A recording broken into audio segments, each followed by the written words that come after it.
आज हम लोग डिस्कस करेंगे एग्जाम्पल नंबर 13 जिसमें बोला गया है figure shows a loop the loop track of radius r a car without engine, यानी उसमें कोई इंजन नहीं है, start from a platform at distance h above the top of the loop and goes around the loop without falling off the track. Find the minimum value of h for successful looping neglect friction, यानी friction वहाँ नहीं है। तो इस question को देखें कैसे करेंगे। देखिए ये एक ट्रैक है और इस ट्रैक के से ट्रैक पर ये कार है और ये एक लाइन है जिससे एच ऊंचाई पर प्लेटफॉर्म बना हुआ है। तो इसको फ्लेम ऑफ रेफरेंस मान लें और यहाँ से कार में इंजन नहीं है तो यहाँ से वो डाउन होती है और यहाँ डाउन होने के बाद फिर वो यहाँ ऐसे चढ़ती है और उल्टा ऐसे यहाँ जा कर के इसको एक लूप बनाना है कंप्लीट। क्वेश्चन में पूछा गया है कि ये वाली हाइट क्या होगी जिससे ये जो है उतनी वेलोसिटी इसको मिल सके जिसकी वजह से ये आराम से जो है पार कर जाए। तो देखिए अगर ये रेडियस आर है, इस लूप की रेडियस अगर आर है और यहाँ चूँकि ग्रेविटेशनल फोर्स काम कर रहे हैं तो ग्रेविटेशनल फोर्स में होता कि जो पोटेंशियल एनर्जी शुरुआत की होती है और काइनेटिक एनर्जी वो इक्वल होती है final potential energy plus final kinetic energy. तो यहाँ अगर हम इस चीज़ को फ्रेम ऑफ रेफरेंस ले लें, ये वाला नहीं है, फ्रेम ऑफ रेफरेंस ये मानते हैं, this is the frame of reference. तो यहाँ से नीचे की तरफ है, देखिए स्टार्टिंग में इसके अंदर कोई भी पोटेंशियल एनर्जी नहीं है और ना ही इसके अंदर कोई काइनेटिक एनर्जी है, मतलब पोटेंशियल और काइनेटिक एनर्जी इस पर नहीं है। पोटेंशियल एनर्जी जीरो और काइनेटिक एनर्जी भी जीरो। लेकिन जब ये चलेगा, इसको धीरे से नीचे किया जाएगा, तब क्या होगा, ये नीचे की तरफ आएगी और नीचे की तरफ आने के बाद इसकी फाइनल जो है, यहाँ पर पूछ रहा है वेलोसिटी क्या है, यहाँ वेलोसिटी मतलब क्या एक्चुअली हाइट ये पूछ रहा है। तो यहाँ पर ये इतना वेलोसिटी हो कि आराम से क्रॉस कर जाए।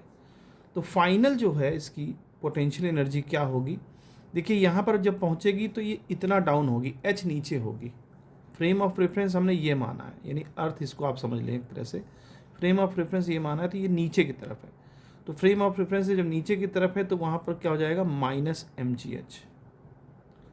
और यहाँ पर क्या वेलोसिटी आएगी ये हमको पता नहीं है, तो हम ले लेते हैं हाफ mv², चूँकि यहाँ की वेलोसिटी से ही ये इतना वेलोसिटी आ जाए कि पार कर जाए, ये मिनिमम वेलोसिटी यहाँ इतना हो कि पार कर जाए। जैसे आपने स्ट्रिंग वाला पढ़ा है कि स्ट्रिंग स्लैक ना करे और आसानी से वर्टिकल सर्कुलर जो है मोशन हो जाए, तो उसी तरह का ये क्वेश्चन है। तो ये क्या कर सकते हैं, इसको half mv² is equal to mgh कर सकते हैं। यहाँ से m से m कैंसिल आउट कर देंगे तो v² की वैल्यू हो जाएगी 2gh। इसको इक्वेशन 1 बना लें। अब देखिए यहाँ पर ये जब आएगी कार हमारी तो इसका वेट कहाँ काम करेगा, नीचे की तरफ। अब चूंकि ये नीचे की तरफ है, ये इस लाइन से नीचे की तरफ है, तो जो ये जो लाइन है, ये जो जगह है, ये इसको एक नॉर्मल रिएक्शन फोर्स देगी नीचे की तरफ, क्योंकि ऐसा मानिए कि ये ऐसे चल रही है, ये इसके नीचे चल रही है। तो ये जो है जगह इसको, इस कार को आपको दबाएगी, यानी कि नॉर्मल फोर्स नीचे की तरफ लगेगा और यही दोनों फोर्स मिलकर के इसको सर्कुलर मोशन देंगे, यानी सेंटीपिटल फोर्स देंगे। तो हम लिख सकते हैं n + mg is equal to mv²/r। r यहाँ रेडियस है इसकी। अब हम जानते हैं कि इतना वेलोसिटी मिल जाए कि ये बस क्रॉस कर जाए, इतनी वेलोसिटी हो, तो उस वक्त नॉर्मल रिएक्शन फोर्स 0 अप्रॉक्स हो जाएगा।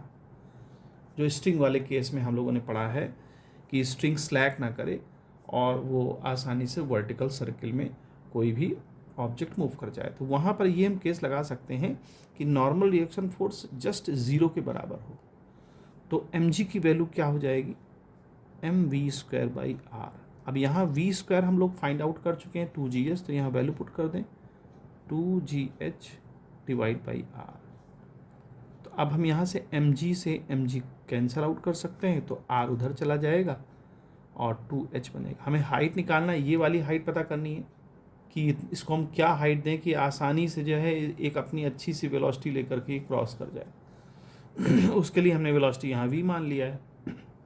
तो h जो है क्या होगी, मिनिमम, h मिनिमम होगी r/2। ये इसका जो है आंसर है कि h मिनिमम जो है r/2 होनी चाहिए, h = r/2। तो दिस इज द आंसर।